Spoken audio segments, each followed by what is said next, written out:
to dust off the history books and see about the remedies for this lawless school board. Parents all over America need to fight corruption in our public schools. Stop the woke agenda of perversion and tyranny. Better yet, stop calling it woke. Call it what it is, communism. We want your communist boot off the necks of our children. Terry McAuliffe let his mask slip when he said parents have no say. It was the turning point. We, the parents, awakened and handed him defeat. Obama was right. Elections have consequences. Dr. Brabrand praised students this week for their compliance. But at the same time, FCPS itself gives no compliance with the governor's authority. They mask their retaliation under the guise of protecting our kids. You don't protect them. You demonstrated that by providing our kids with perversion and calling it beneficial. Now you're stifling children with indefinite mask wearing. Look at the harm you've done.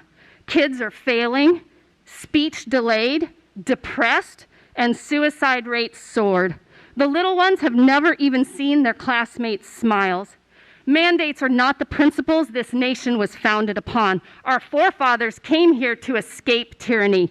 They would have tarred and feathered all of you. We're not going to be patient with tyrants. We're not going to wait patiently while FCPS gives parents the middle finger.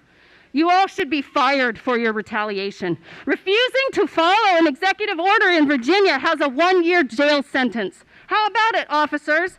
Going to do anything about these lawless lawbreakers sitting before you? Time to dust off the history books and see about the remedies for this lawless school board. Parents all over America need to fight corruption in our public schools. Stop the woke agenda of perversion and tyranny. Better yet, stop calling it woke. Call it what it is, communism. We want your communist boot off the necks of our children. Across Virginia right now, adults are gathering in gyms, bars, and clubs and laughing together maskless. Yet my 5 kids spend all day today 8 hours in masks in Fairfax County Public Schools. My first grader has never been inside his school without a mask. He's never had a chance to smile at his friends or hear his teacher's unmuffled voice, and it is outrageous and ridiculous. Today we know that the risks of Omicron for children are minimal.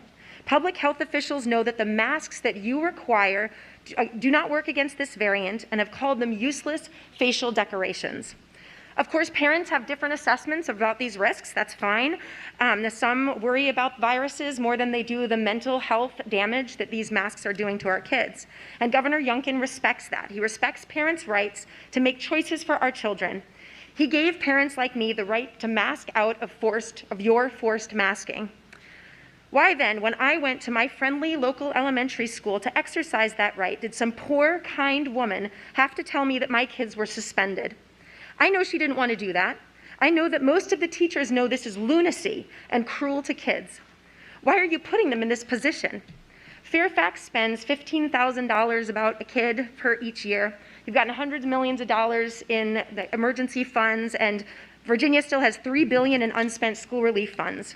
Instead of that money going to you, so you can initiate lawsuits and hire security guards and press aides to keep tax-paying citizens from seeing what's happening in the schools, it's time you allowed that money to follow each child. Parents should be given control of that per pupil spending so that we can find educators who respect us and so that we don't have to come here begging to you to have some decision making.